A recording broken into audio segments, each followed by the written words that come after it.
Greetings, this is Freenair Redementia. I welcome you to my recap of Route Between Worlds, the 74th episode of Critical Role, the 74th episode of campaign uh, uh, of campaign of Critical Role's Campaign 3, Saga of the Bells Hells. Sorry. They'll be a little different in this video as because of technical some difficulties accessing the correct page on the wiki for this episode, and also the fact that I only have 2 episodes left before I'm caught up with the series, and we'll play doing these probably without me access to a wiki page. I will be trying to do this one off of my notes solely.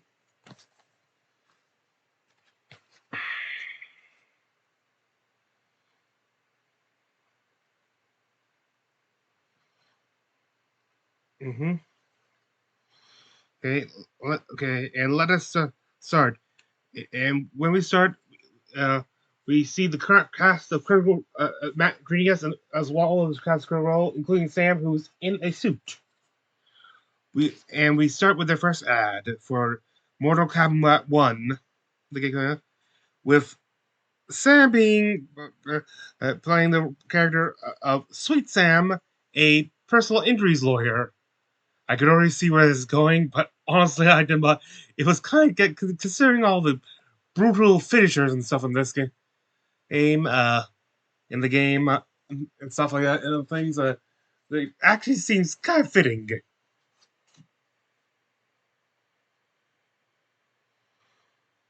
stuff. They have uh other than that, the other things include. I did not expect to have to do this without the wiki page out, but I believe like merchandise, including the new joggers and stuff.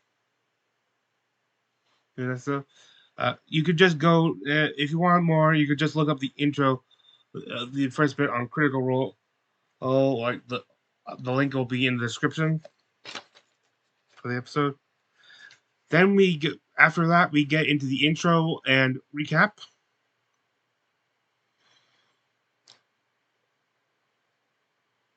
And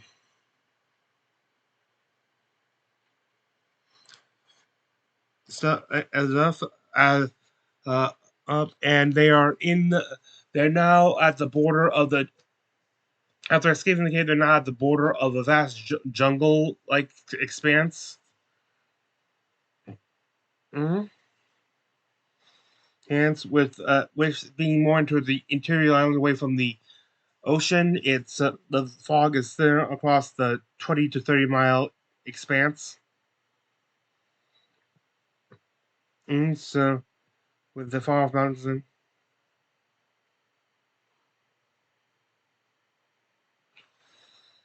they they they consider how best way to get there, including where or not if they like uh, if seeing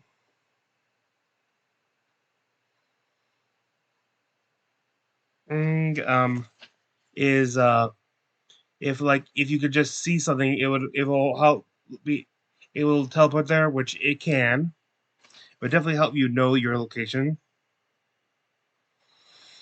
and stuff. Imogen does the quick fly, but because of there still being some mist and stuff, and not maybe she can't make out quite that many details. But then she goes out and brings Orem with her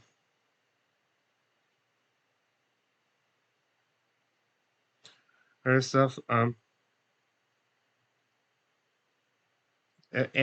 they decide to start making the trek through the jungle. There is a debate on who should be, and this agreed sometimes on who should be leading the group. Chetney offers it, basically says he'll do it at the start.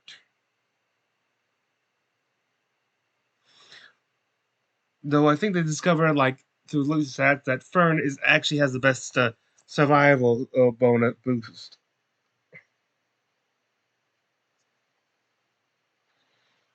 And as they go along,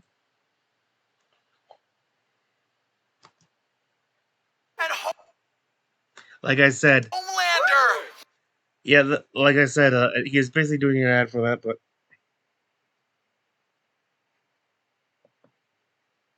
Little guys up front. All right. I just Okay. do my midget. We should put the And then F.C.G. in the back. I feel like Fern should be up front, everybody. Well, I feel like he's got a high survival too. Not as high as hers.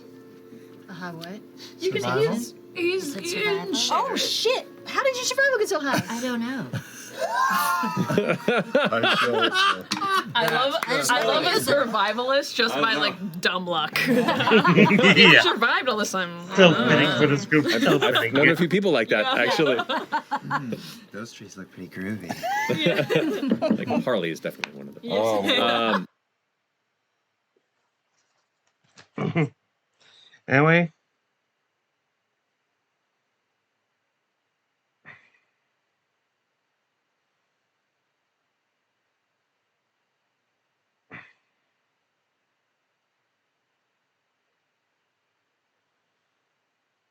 and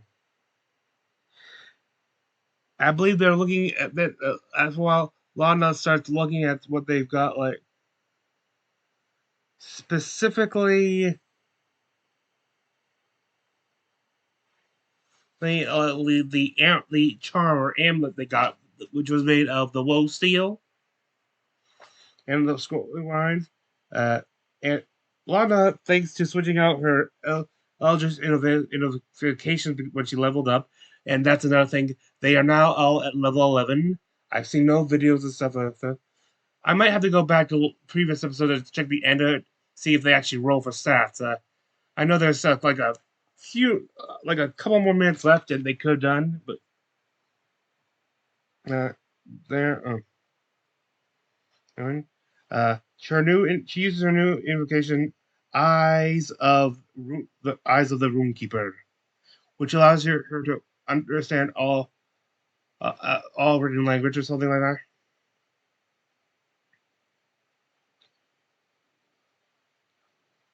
And she identifies the language as Yun.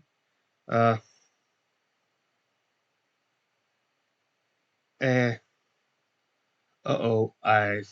think I have a problem here. Basically, it's the main language of I think it was uh, one of the groups that around there. I forget the something host. I would have told you what it says, but as I recall, it talks about like for like the for like names of like which I assume to be two kids for the um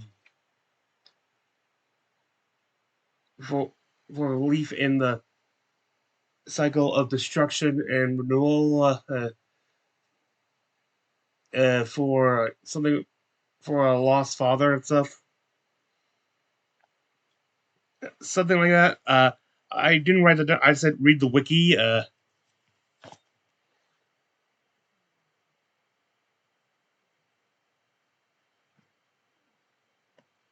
Hang on, no one last attempt.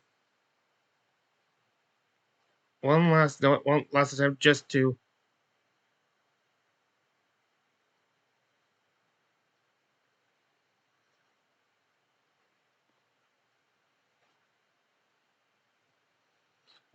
Okay, even the front page betrays me now. And at the end, there was a name.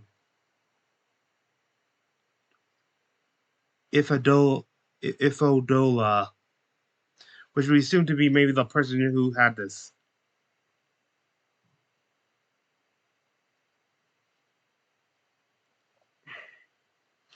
Uh, After an investigation check and stuff of and a little history, the dudes they remember that this society, the whatever host was the culture that formed after the in the Shanti, like right after the destruction of Dominus. and it's still going. It's a culture that's still active as far as they know.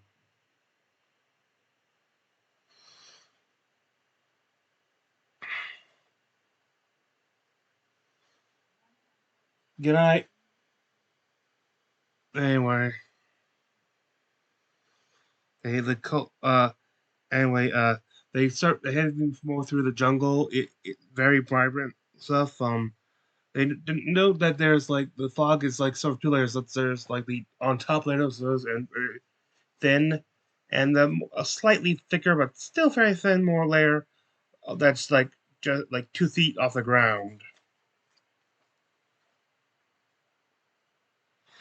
And they know that, and they start coming across some more clear, like flares where there's less vegetation and strips and stuff, and deduce that these might be hunting paths. And stuff,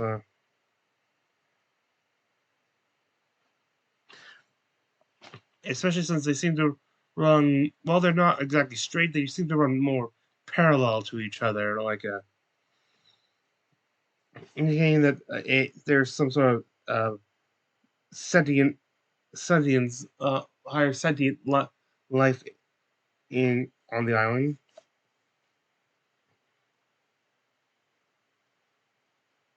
They just decide, and when they decide, when it comes to the decision and on to whether or not to try to keep going through the jungle or going on these paths, they decide to take of the hunting trails and take a right on it. They even get the use F.C.G's chambering coin, and they ask like, "Is the right direction?"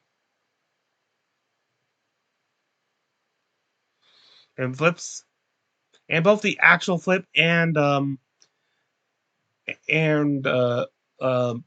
Matt playing the role of Junior confirm that it is in the correct path. And they start going as they notice. They start knowing that while the canopy seems fairly flat and stuff, there's actually a dip. Uh, it's sort of there's sort of going to a valley. It's just the trees get taller as they go down, so to create the illusion that it's a more flat terrain. And as they go on, the trees get thicker and a little bit more fierce, making it feel a lot more like a true rainforest. They notice a group of like three large, furry boar-like creatures head, and interesting to note that they sort of have like a flat, extended forehead, sort of like a shield. Maybe something similar to a Triceratops, like head.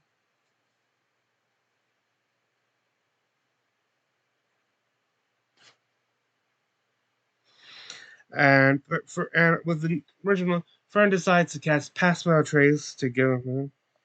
And they will note that they will still have to actively try to also, this will only help the South Scorch, meaning that they would actually have to try to say stuff which may take a little bit more time. But at least it won't leave footprints for anyone who potentially hostile who might be following. And eventually, they come across a river, not whitewater. It's like an average river thing, but it's going a good thing, 15 feet across. And they they try to figure out how to cross it, like just swim and stuff. For concern, uh, one thing they do consider is using their removable rod, the one that's not in Ash's hammer, to uh,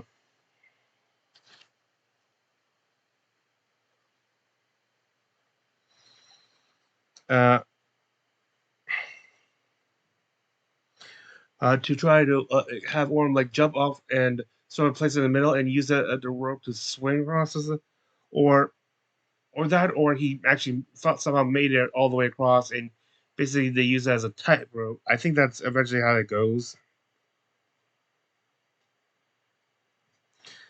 Chenny tries to do some fishing in the time to get him some provisions and grub. And but Ashton or or Towson has this like city kid moment where they paranoid about everything in the woods potentially to kill them, and decides to come up with a plan to maybe protect to alert them ahead of trouble. Well,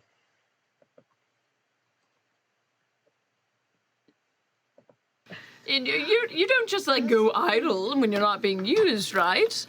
I don't know. What can I do for you? Well, I need you to. oh, sorry.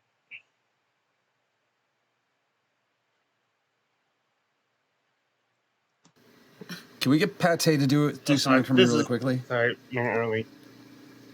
You want something from Pate now? Whoa. I thought you didn't trust him. I don't. What do you want from him? I want him to get into the water and splash around a bit. Oh. Can he Use him swim? as bait? Yes, that's exactly what I want to do. What happens if he gets eaten? Is he gone forever? He's all right. He'll poop back. I have to like cast He his will? out, but He'll be back. killed. He'll be killed. Yes. But he'll come back? Oh yeah. Did Oh, I? it's I have to fine bring anyway, him let's back, put him in but there. yes. All right. Hey, buddy, were you napping? I was just sort of, contemplating the meaning of my existence as a construct that's only really given purpose when it has to bring itself to bear to your commands. So, yeah, napping. Oh, but you have like thoughts and free thinking, and you don't just like go idle when you're not being used, right? I don't know. What can I do for you? Well, I need you to be tackle. Be What? fishing I need you to be I need you Hold to my fishing line and the spark. like this, the little I need you to go in the river. I need you to go in the river and just like splishy splashy. Oh, I can do 1 or 5 times, yeah. Yes. All right. Go. Hey. You just splash into the water. Okay, anyway. Okay, and then they started to try to cross through the rope. That's the thing, and which leads.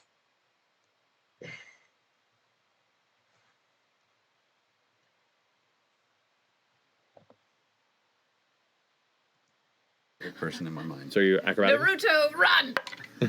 Ooh! 7!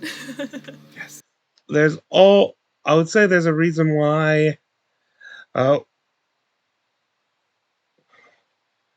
why all the experts say that the Naruto run is complete garbage. It doesn't really help you at all. But I always thought that maybe the ninjas they're not always going on just like a road and stuff. Like they do acrobatics and are on like sensor, so they may need it to help keep their balance on sensor. But that was exactly what she was trying here, and so I mean, to be fair, she's not exactly a ninja, even if she can walk up walls. Is that with the plus You 2? got this, buddy. You got this. 5. I'm at the ready. As soon as I see her fall, I will shoot her with my grappling kit. Okay. All right, go ahead and roll for an attack. Okay. 3.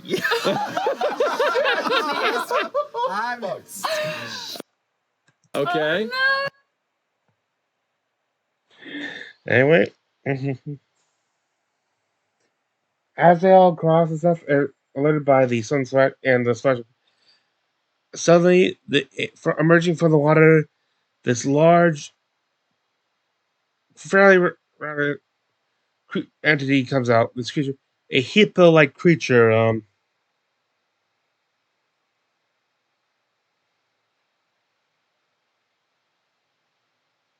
And it tries to charge at them.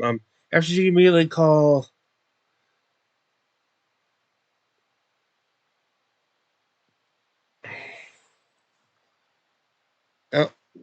tries to calm it down by using speak grounds to talk it out, saying they're leaving stuff, but it still acts very aggressive. Though it doesn't, but it does stop its charge release stuff like just go, or something like that, and get out, my, and something like that. And as it goes, they can also notice in the water three smaller shapes going, "Yeah, mom, show time, yeah, show what you got." It's like, no, it's like it's their territory. Yeah, it's her. No, it's her territory. She's defending her. Technically defending her home against them, the intruders. But also, like you, so you can't really, and you don't really want to mess her up in front of her kids. So yeah, they just make a hasty exit. Anyway, Chetty did manage to get a fish and stuff.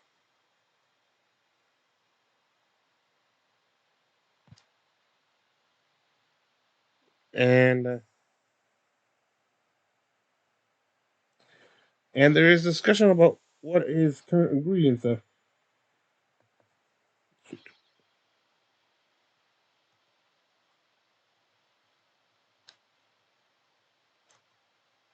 I was about to say I'll just stay here wet, but whatever. No, Since we had thank you. tissue in there. Maybe I could bake it. That's true. I mean, I could have baked trout. oiled and polished. It's really nice. Or I Any could. butter or like just I don't have any butter. I have a little butter. You have butter. A little butter. Seasoning. There's a pantry. Yeah, bake it. How Bake it in my body. old is the butter? We can't get to the pantry right now. don't It ask certainly about the can't butter. be put anywhere. Don't ask. There's a pantry. Got it. Butter's 30 episodes ago? resilient. don't ask where body butter comes from. As long as you have it covered, butter can stay for ages. How does nobody know this? I ran out of butter several weeks ago. I've been using motor oil. I have.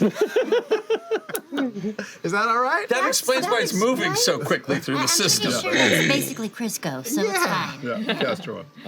Are you still humming this journey? Anyway, like I said, in order to avoid copyright things, where I do show bits of it, I feel good. Here and there, I might show something more important stuff.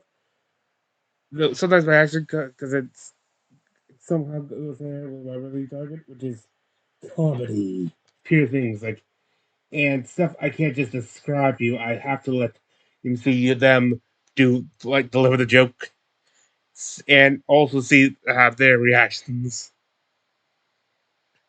Plus, they'll say references. Sometimes say a reference that I don't get. They all maybe they have almost for a decade on there. So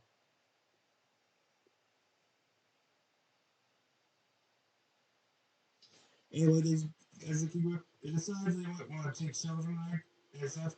Figure out how to do that, and eventually they said, friend said, "No, I could do that like A-frame thing I did before, like on Saval." Okay, it goes out. They go, "Oh yeah, go good." There you go, and then Ashley goes, "How did I do that?" For those who don't, it was plant growth. They do eventually try to prepare the food, though.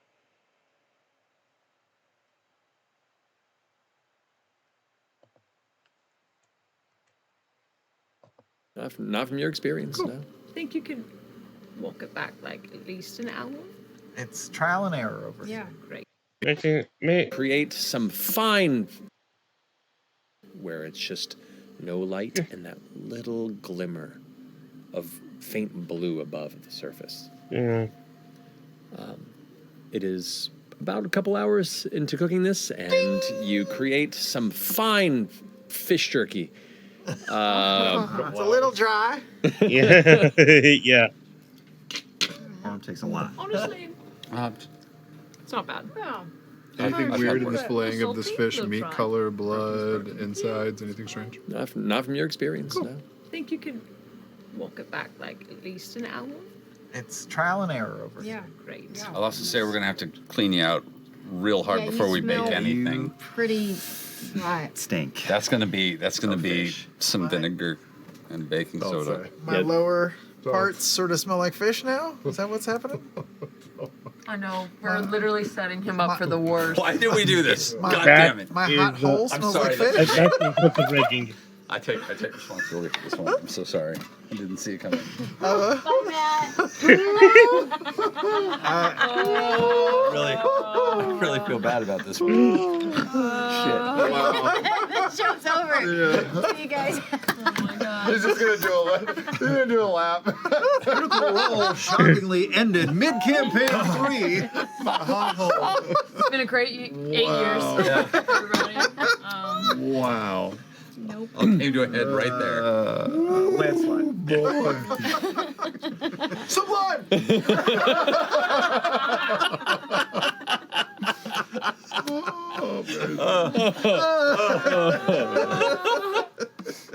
Crap. All right, so who's taking first?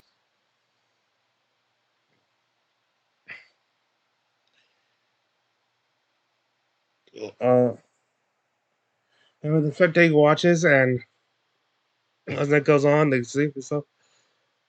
And I forget who was on turn. I know that Matt suddenly says,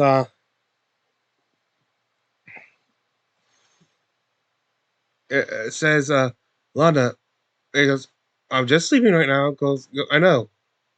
As you sleep, you take 9 points of necrotic damage. What? It's up to you.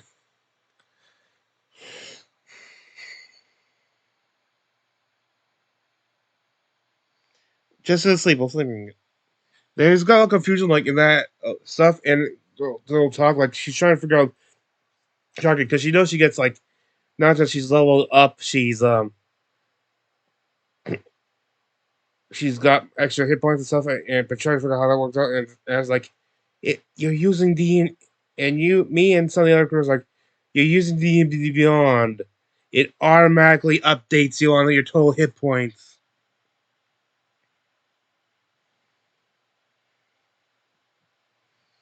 Anyway, but after a while, she goes and stuff. You got because usually no, and that wasn't as long as. And then he goes to Orm. As you sleep, you take 6 points of necrotic damage. So clearly, it's not just or something going on in the area. It's not just because he's like then.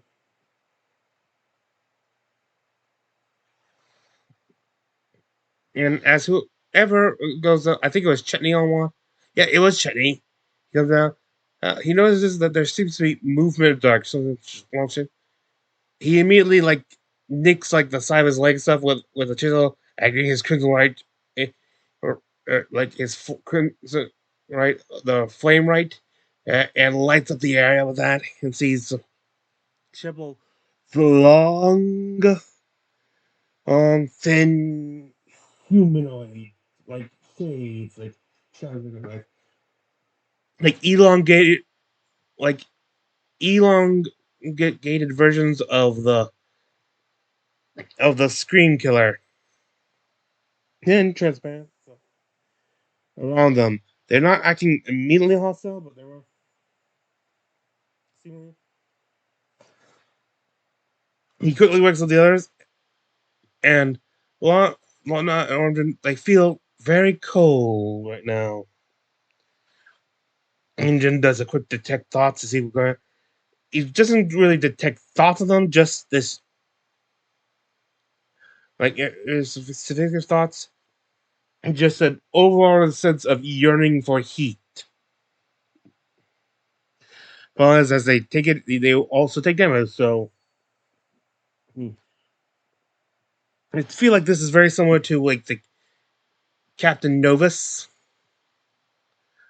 Wow, I think I'm actually doing a better job on this review without the wiki than I am with it. Though why I feel like I just jinxed it myself. Yeah. And also so it's like it's the stealing of the code of the thing of just the stealing of life force, not the not permit, but.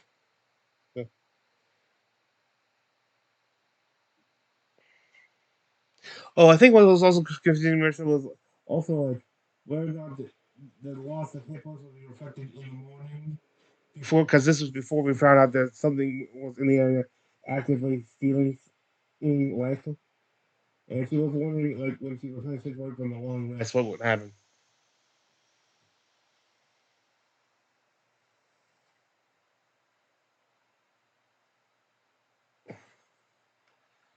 And I think there was also, and more start showing up, and they're slowly approaching.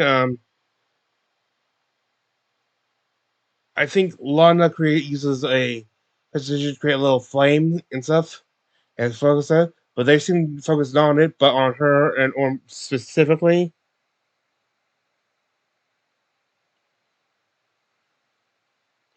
And she tries to determine, and Lana tries to determine whether or not these are undead or not, and casts on one of them Chill Touch, which has a special effect, an additional effect for on undead. And based on the one she uses is immediately destroyed, but based on how they react, they could identify that these are undead. And it's interesting to note because when she said when she looks up like the effects of Chill Touch, she makes her say, "Wait, what's that? Why is it that now? Is it?" And Matt points out, remembers that they just hit character level 11. That's when the character damages get upgraded.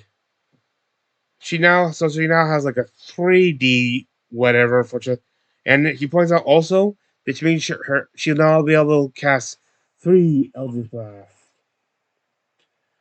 I always waited for that. I've had like design characters before.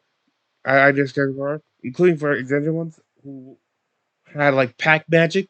It specifically had Vaxeldan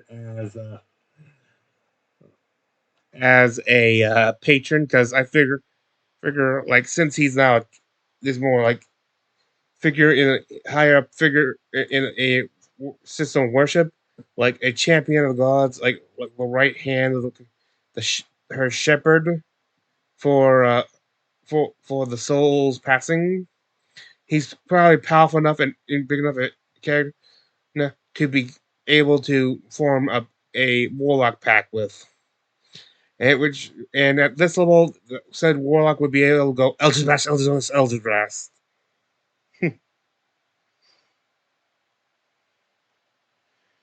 Uh, anyway, enough of that tangent. And well, no, I figured again it was Orm or two. They kind of hold on up in the banner.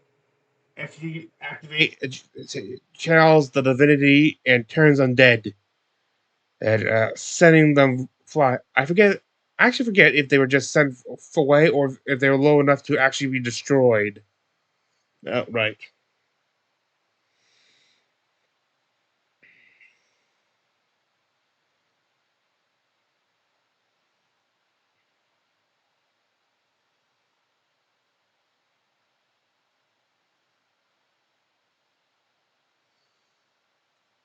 Okay.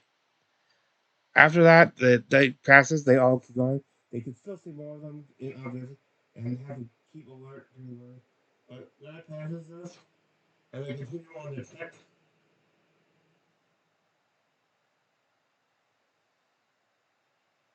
And they see some vibrant plants and stuff, and they're trying to figure out what if they're dangerous. They did after a quick nature check and stuff.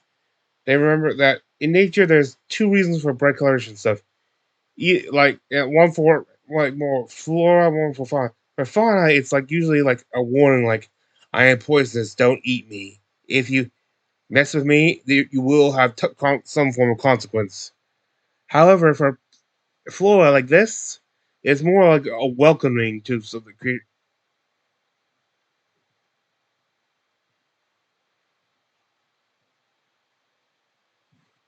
And like saying like this, like it's trying to entice like things for pollination purposes and stuff like that.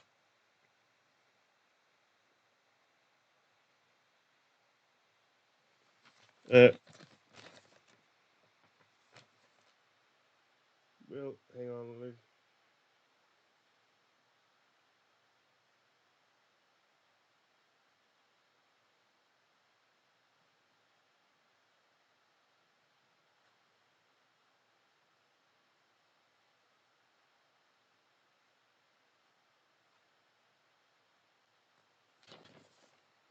As I recall, I think Kenny ends up going up and picking one of these kind of text because Mac kind of plays it like as a wave thing, like just see like wait, and you go as you go along.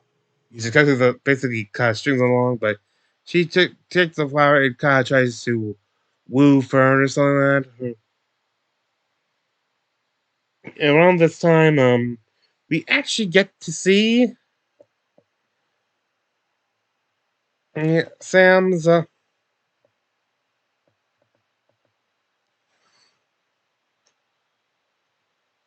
the that's not right. Yeah, uh, can for the thing. It was basically a map of but also like the pieces are magnetic and move around. And once it's actually some of the islands actually move around, and he basically also rearranges. So he rearranges these islands as different shapes, including this high, and then making this face. Which I have to say, this is very creative of him. I'm actually impressed. I'm very impressed with this one.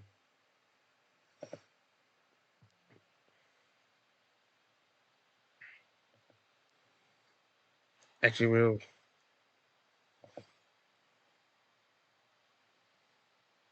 okay. The Cubo, and then suddenly Orm stops like furnace the takes that as he notices like there's a in the plants below and stuff are kind of discolored and slightly delicate in a certain area. The ground looks slightly, the earth looks like a different stuff, like the stuff. He deduces there might be a trap there. Oh, like recently dug up or something. They do determine that it is a pitfall trap. There are footprints here and going there for clearly indicated that Mendez comes around every so often to check. They actually drop a rock on one area of it, and it breaks to a small part. They can see below. Oh, it's a specific trap. Like there below it, like 8 feet below, there is a heavily spiked and or with sharpened pikes. But this is only the first level, as there's a second layer below this. I forget if they said it was spiked or not and stuff, but clearly more sophisticated.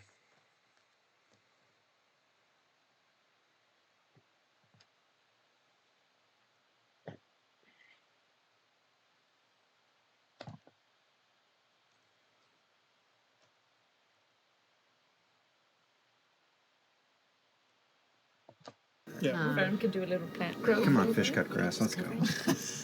Fish cut. Fish cut. Fresh cut bass. That's the one. That's the one. Level one. And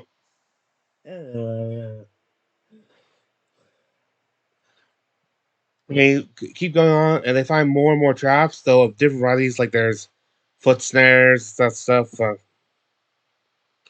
All manner of hunting traps.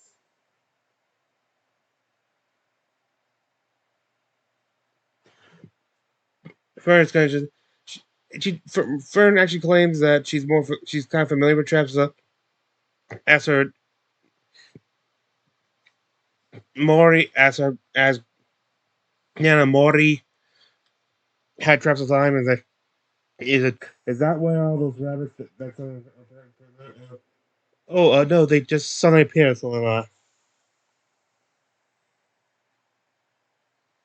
that. And I notice that there comes a point where it starts leveling out, and now they're like getting them more to like a center part of the valley, or like or at least maybe not the center, but a part where it starts.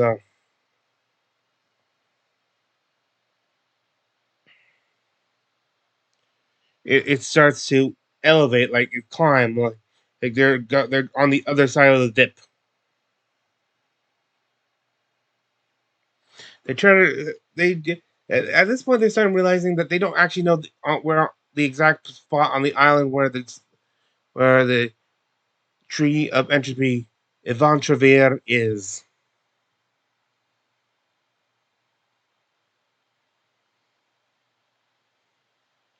So they good enough, and F.C.G suggests that he could try. He would have tried something like his find the pasta. Problem is that's only helps you go back to a place to find the way to a place you've already been or something or you're familiar with in some way. They do try to get printing of Ash's blood because he's the blood type. He has they think he has supposedly has some little bit of volunteer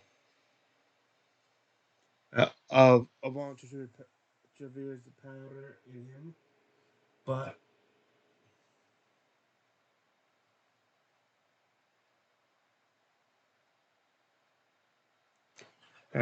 trigger them, and they'll see if we're not his blood be enough of a focus.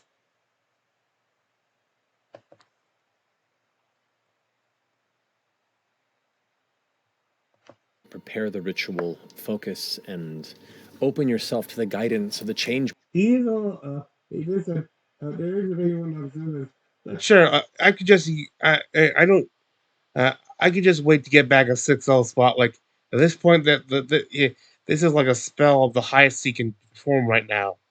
They would have only just gotten level 6 spells, I think. Bringer, themself, the goddess of travel and freedom and open pathways. And as you concentrate and focus on Ashton, the spell dissipates. Oh no! You ruined my spell. You wasted it. I'm not sure. We should try again. We should totally try again. We'll try again tomorrow just to be sure. It's about then that Orm, you hear the snapping of twigs and moving of branches, not. And it is after this that they detect.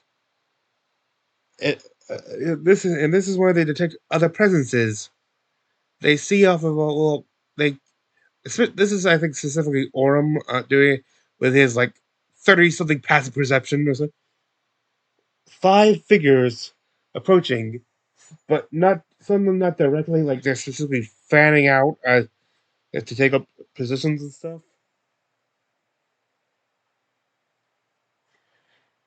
And he gives the rest a heads up, and as it was well with a yell in a native language which they don't quite speak yet.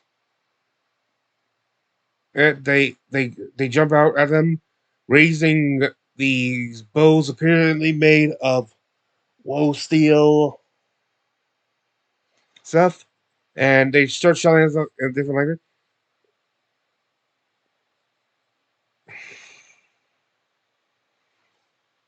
Air, uh, air, and F.C.G immediately casts tongues to try to, and Matt, after once he says that, Matt immediately responds and by playing the part of the leader of the group, who says, "Drop your weapons." They don't, not wishing to fight. They all do so. Action just takes ceiling out of the it just drops it behind him into the ground.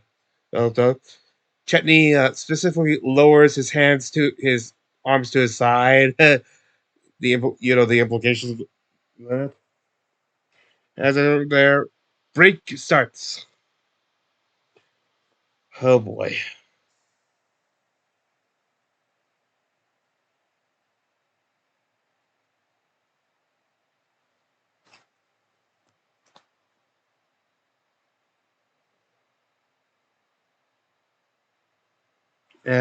There is one for there's an ad for the Mortal Kombat game, merch alerts like for like the retro hoodie and jogger shirt, which I have, like the Imogen denim shirt and the Law and the dress shirt. So there's an ad for the then up and coming, now past um for live live game at London Comic Con. Mighty Nine Reunion Echoes of the Solstice, which I specifically did not watch, but as soon as I realized this would be taking place along with parts of the game I may have not gotten caught up to yet. So, and potentially revealing stuff I hadn't seen. So, how about this? They ending with their their their Twitch subscription thing with the Jester or duplicate Jester's duplicity ad, and then they read you. They talk about stuff, and actually, and Sam was about to say, as F.C.G will tell us stuff, is studying how to do it, but Matt points out, reveals that the last bit, which is that wasn't just him hearing it in tongues, it was actually the leader, this like 40-year-old woman with white hair, like pulled in the back with uh like held together with like strands and stuff, and decorated with a few beads. Maybe a few scars on the face, like a scar on the face or two on the face. Was and that she was speaking in common. So they're not quite an isolated society. They try to keep us tolerant, and as a peace offering, they say that they're here to return stuff, and shows them the Woe Steel charm, which I probably they and go what to get they tell us this, and Imogen immediately drops the name.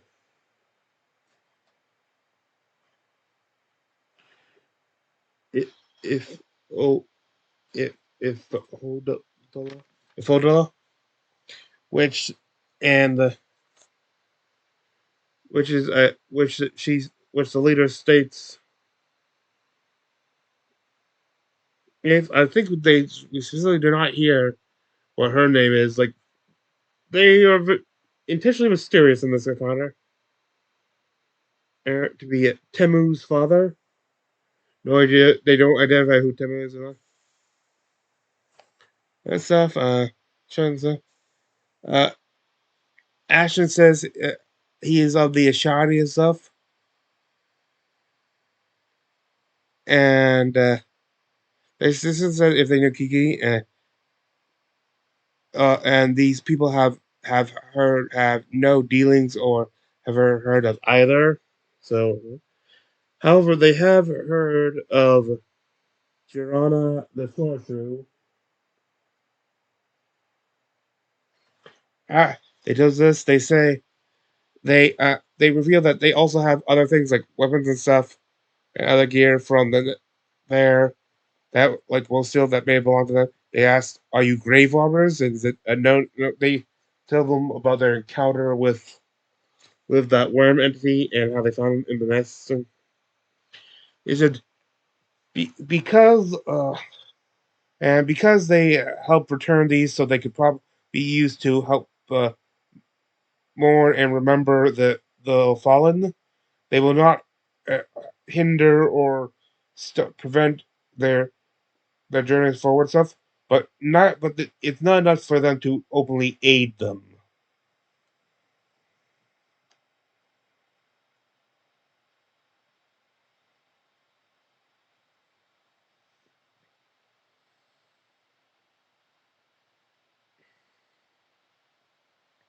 And and they leave, and of course immediately after they realize so many questions they could have asked, and even they jokingly call out to them again, but no, of course nope, they're gone. After a while, they continue. They continue, and eventually, to try to help find out, uh, Imogen casts fly on herself and Orem, and they go up and spot in the distance what seems to be this very large hole in the earth, like a large pit of some sort. and they decide to go that way, to investigate that way, perhaps. Make sure.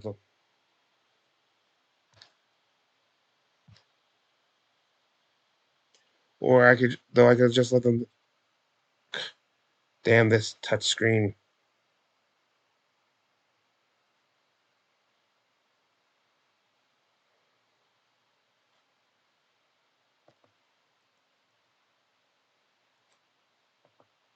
Fern, are you leading this final trek? Yeah. Yeah. Ready?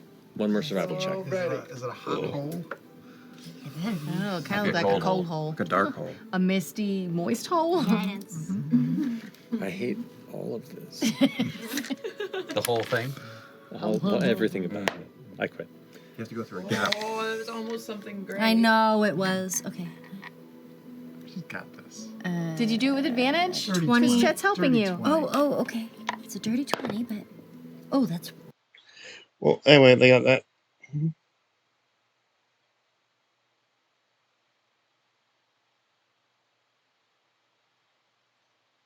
Oh, that's what that means. Okay, anyway, they eventually get to the hole. It is large. It's just this black expanse. I think they said like maybe 1.5 miles across. Like it's huge sinkhole, black all down. So,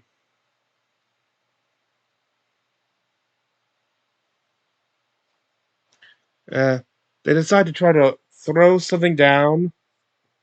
I think they maybe use a light spell on that, or light cantrip on. And Lana throws it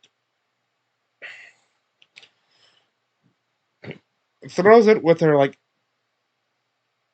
-2 or 3 strength, but manages like to get like to roll a nat 20, and so manages a good throw.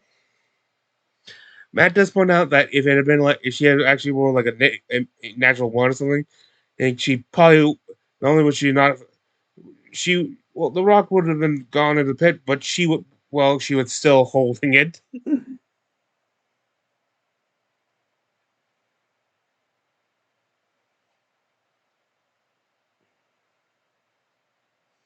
Uh,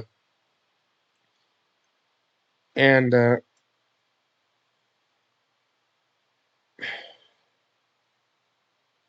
use of I think the coin is said, or I think again.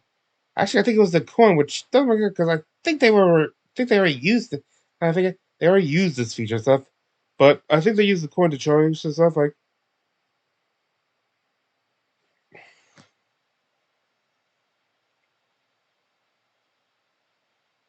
And yes, if we jump, we die. Oh wait, no, this is where Matt plays the thing, and the actual coin flip actually happens to this.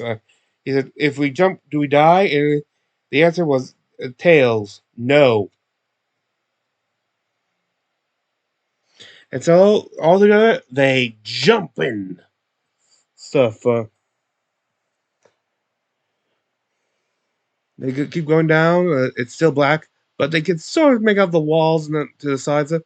And notice how the wall seem to be getting closer and stuff. Like it's not may not be a completely sheer drop.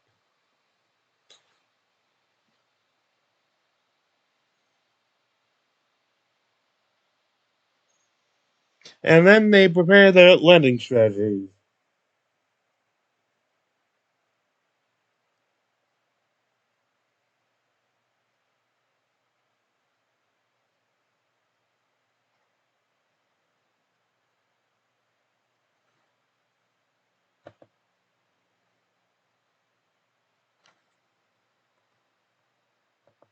There's a multitude of texture beneath you that is rapidly approaching. Fly.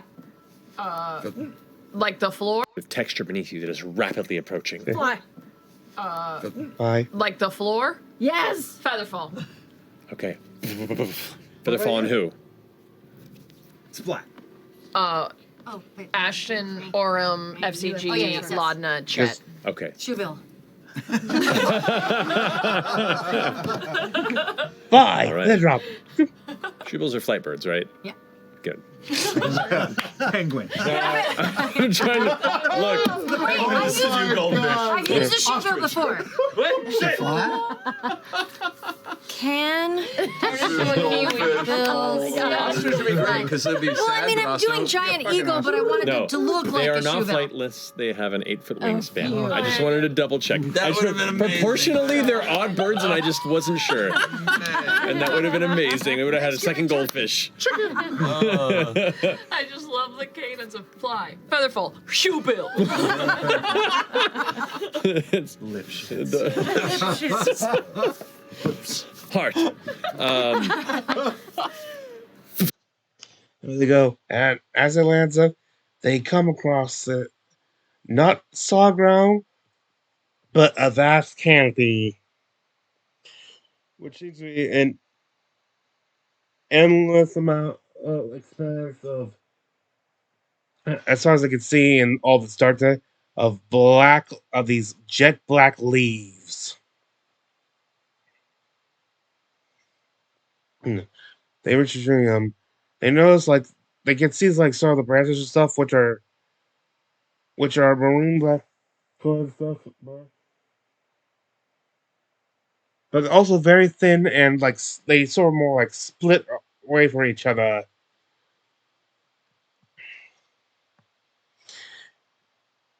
It is also then that we see the third one.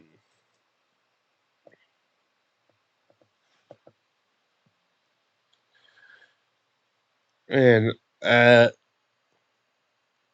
think you can guess what that is of.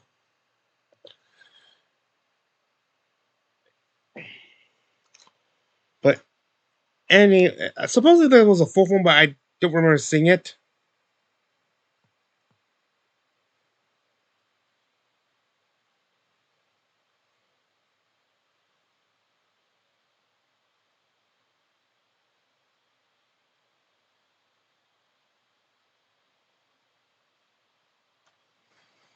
Okay. And well, anyway, Gov grabs it quickly. Uh, Lana flies with holding Lana to scout around. It's sort of like an interactive back thing because they had to go through this thick canopy while flying. It does delay the time. Eventually, and it's very large. Eventually, they come to a clearing stuff below.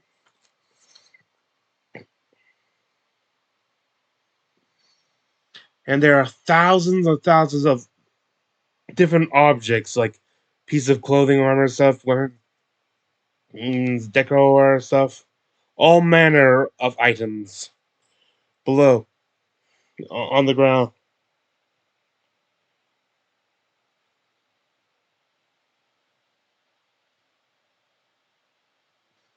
Uh, Basically, through some sort of communications, I think, or not. There was a kind of a debate whether or not she actually sent her, but the rest comes out. Oh, you find a way down. I forget if she was carrying anyone, but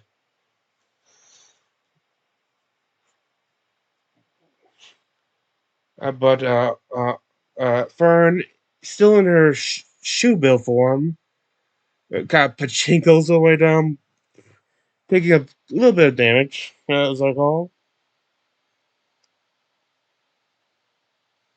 And the objects seem to be specifically placed and presented as if they were there intentionally, not just random stuff abandoned or left there when owners died. They one thing they do pick up to examine is that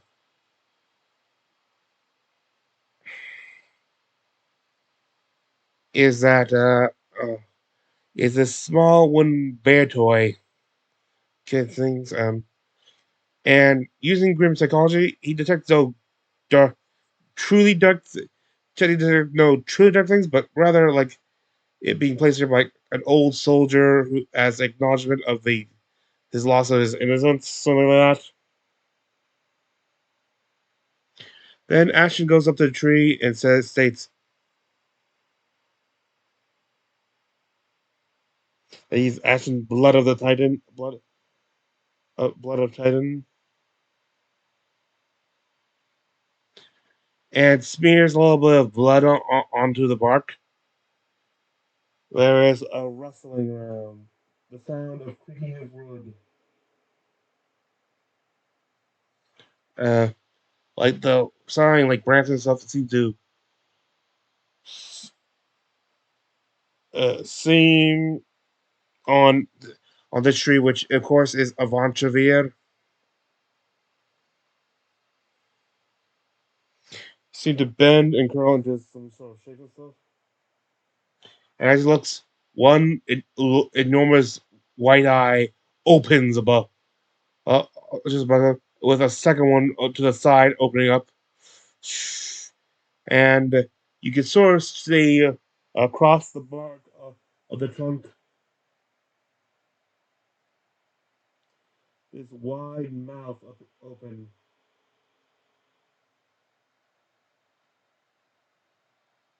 Uh, the mouth seems to be like stretched and burned onto the tree.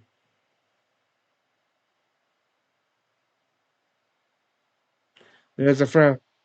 It basically and he says they sort of say why he's here, like and the tree being that kind of this knows of Ashton, identifying him as the son of Etherier. If for those who don't remember and stuff like, and some of them were they know that someone so they could correct it, but Matix just tells them outright. This was the supposed founder and leader of the Shari.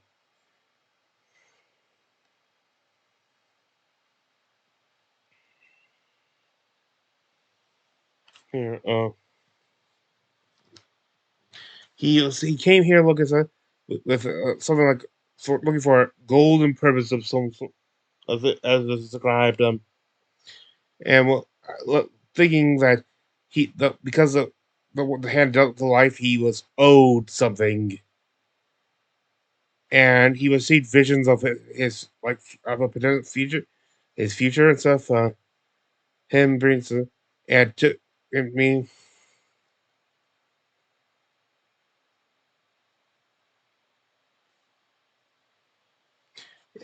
he was told of a relic of a relic of power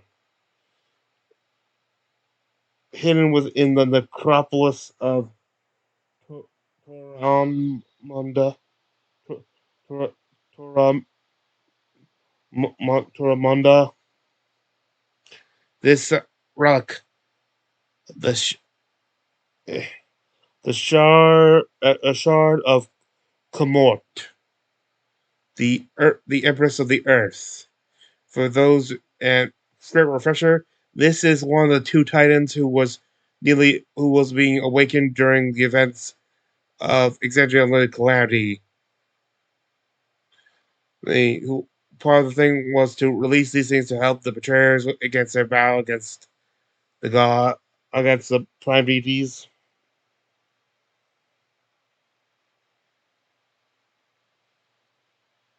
And he basically took it and said it was his destiny to create to create but to destroy the Ashari.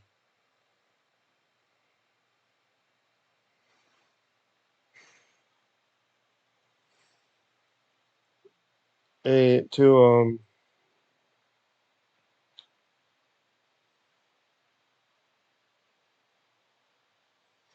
and to Odulus and stuff and then to create and the tree states that you were his destiny.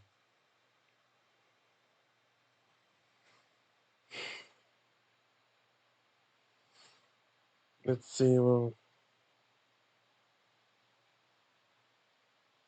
and then the tree just says, "It is your destiny to seek out another relic of history, uh, uh, something that of the sorrow of history."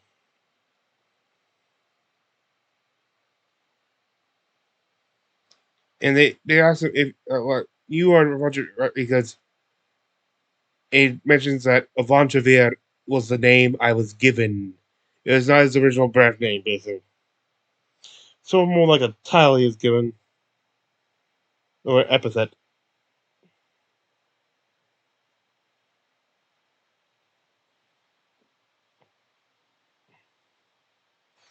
He mentioned how he was one of the he witnessed like in charge of a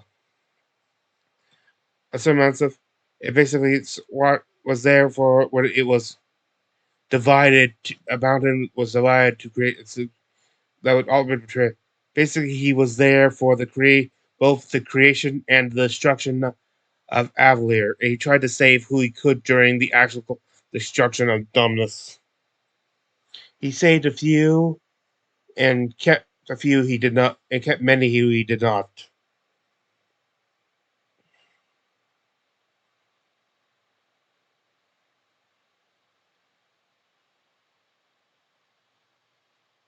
And Action then pipes up as a. I didn't mean to make that pun, but it says, "Crazy idea. Do you smoke?" And offers him a use of the pipe of remembrance. He also states that I'm a nobody. I was born a nobody. Uh, uh, I, I'm sorry. I mean, I'm a nobody. I've been a nobody my entire life, and there is great power in that. With the tree's response was that you must soon. Response was basically you must soon wrestle with the fact that things are changing. You will have no. You do. I can know this. You have no choice but to become somebody. Not necessarily saying what he has to do, but he will say that he's not going. And this one, he points out that even now he cannot really claim to be known as a nobody would not have made it this far to the tree.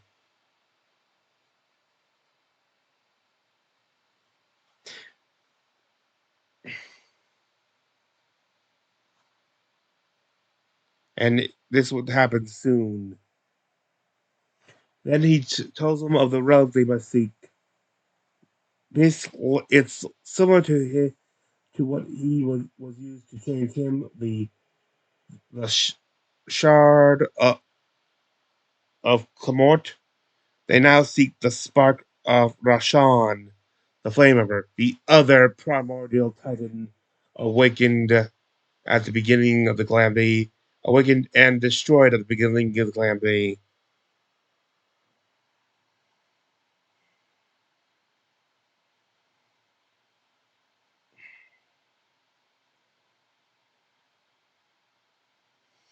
It is located in the heart of sh- shiny shiny maw that sounds suspicious.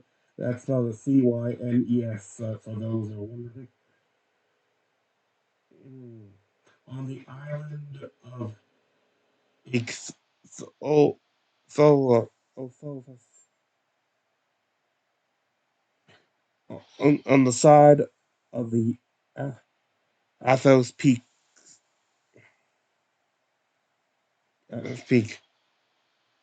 He also pointed out that there's risk in this as holding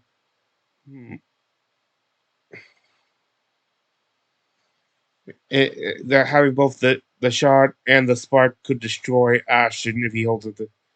He said, "It is yours to bestow," which makes me think that he could get it, but but you could also give it to one of the others who might have a better chance. Considering it was what's left of a Flame Titan, I'd say Fern.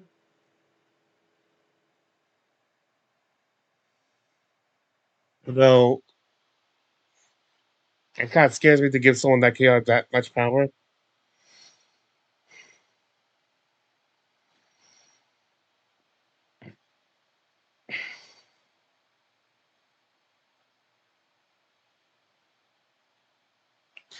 Then they talk about Rudis and stuff.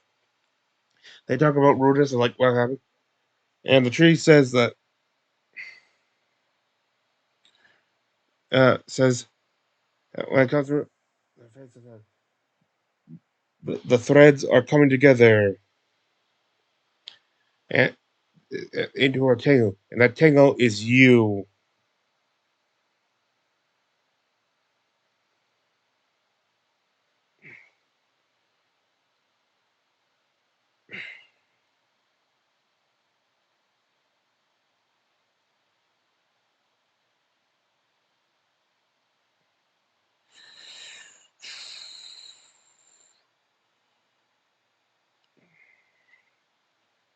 And okay, one many and twice so that can't read some of my own writing, unfortunately. Then he shows them a vision of the red moon sort of breaking and stuff, like cracks in the sky, like uh, like the bloody bridge, it widening the moon cracks, and what appears to be the relief of the in the vision, the skies open up, and many figures of uncomfortable vastness of both light and shadows there, but then disappearing, being fleeing from one of red and stuff. It speaks, basically speaks of like you saw a vision of like a golden light of stuff. And after this, you see these believing stuff. And again, the destruction of the divine gate and the fleeing of the gods from Exandria, from in dread of Pedathos. Should come back. While in their absence, and perhaps because of Pedathos' presence, hence they see a vision of Exandria with all the forests and rivers and stuff, everything being laid bare and leaving it barren. This kind of confirms that where the gods deserve to rule, not Pedathos will be the destruction of Exandria. He's probably been the destruction of at least one other world, as it seemed to, from what I gathered from what we first learned, it may have chased the gods here.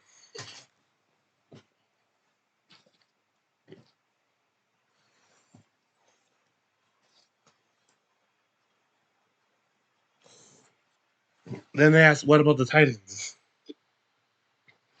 It says that the gods could be maybe good, but some of them have been more inclined to the natural and the present as this.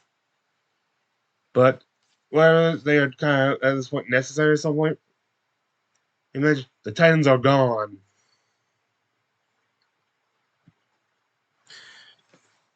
And also, the tree also says, "We're not what the gods do has caused reflections upon the mortals, or if it's the mortals who are casting reflections onto the gods with it, because as their faith is, as they could be affected by the way their faith is."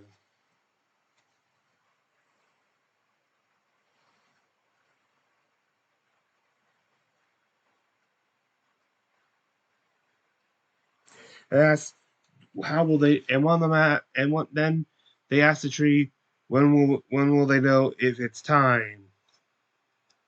Doesn't really give a straight answer about when they know it's time to do it. It does tell them one thing they'll need to do. Oh, after saying that, nature of life is to seek freedom. Look onto for strength, look at stuff. Most of all, look for trust, allies, and look to each other. The important, and then I ask them, they quickly ask, wait, are you they say you're a gateway, are you? Is it true?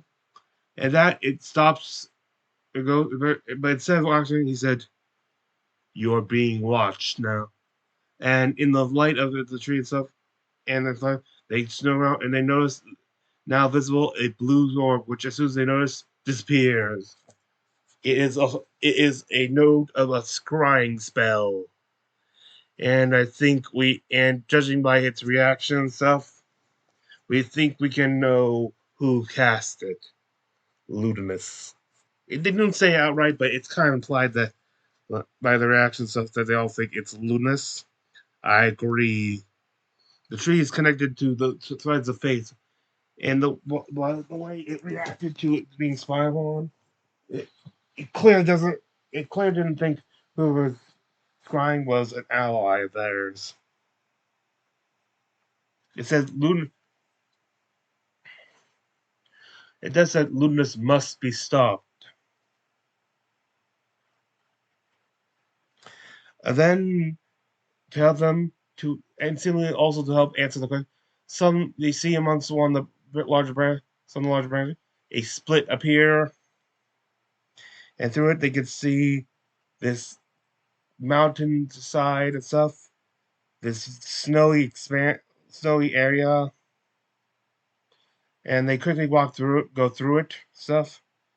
They see dual peaks and stuff, and there and up above, on one of the two, they see a snowless patch block. They can assume that this is where the spark resides. Then, in like the background of the mountain, they hear this, and see this humongous shadow, which they identify to be that the outline of a sky whale. And with that, the episode ends.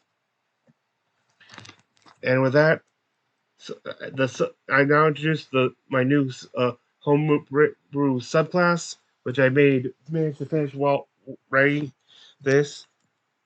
Well, it took me a little bit while after to get certain details down, but the hoplite fighter, based on the ancient Greek like citizen soldiers of the uh, uh, of the city states of Greece. It is a class about working together, like being. No matter how skilled you get, there is only so much you can do alone. If you if you learn if you learn to work with each other, the limits are endless. Those who stand together stand strong. Okay, I forgot to put in the descriptions like which levels they are, but at 5th level, getting your first feature of this. Sorry, at 3rd level. Wait, hang on, wait a second. No, sorry, this would be at 2nd level. I think.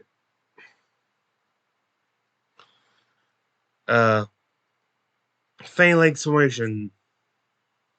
While you are 5 feet from an ally, and utilizing a shield, you grant them and yourself a bonus to your AC equal to half your proficiency bonus. Out of the gate, that you both get a +1, and also your shield, like a standard like shield will just like ordinary shield will get you a +2 to AC. You can choose which you or this designated ally gets that bonus to your AC at the start of your turn. Though if need be,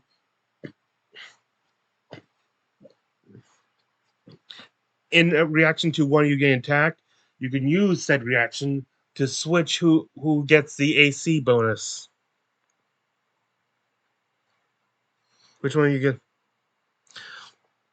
This is reacting to the attack, not a damage. Like this must be done before you know if they even hit or not. In addition, you both get advantage on strength checks and saves. Next, wield your weapon. While wielding a shield, you can wield a two-handed weapon with but one hand, though your attacks are at disadvantage. That would be at 6th level. At 10th level, you get troop tactics, a play on pack tactics. You and your ally, you and any allies within 5 feet of you, um, oh, like a 5 foot radius, you have advantage against any enemy that are also within 5 feet of both that ally and you. Kind of like a little triangle there. Proper calculations, assuming you're not like flanked, that means you can potentially have up to advantage on attacks of 4 different enemies. But if you're doing that, you're kind of flanked. So, for this to work, both that said the ally in question, and of that also, and you have both to can be conscious. If either you are incapacitated in some way, this does not take effect. Then the 14th level, held position. Assuming that you've remained at the same spot and have not used any of your movement this turn, you can make two. You can use your bonus action to perform 2 attacks. And you can also use a reaction to make 2 attacks, with the trigger being an enemy entering your melee range. Like instead of like a type of opportunity, which when they leave entering you immediately engage them. And then for your final abilities at level 18, you have stand. You have united stand. You gain a number of charges that are just within in you, and you have a number equal to your fighter level. As a reaction to you or an ally, or you or any ally with it of you who is adjacent, like right next to another ally, making a saving throw of any sort, you can expend a charge, or you can use your reaction to spend a number of charges equal to the number of allies affected, counting yourself if need be.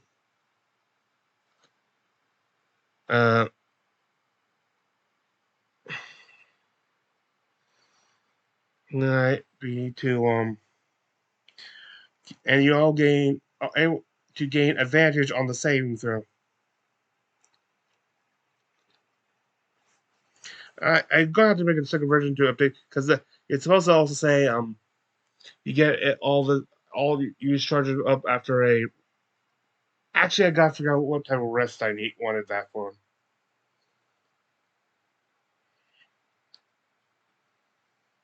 And this recap is done. I thank you for joining me. This is Free Reinvention, and I wish thee good fortune of the quest of life.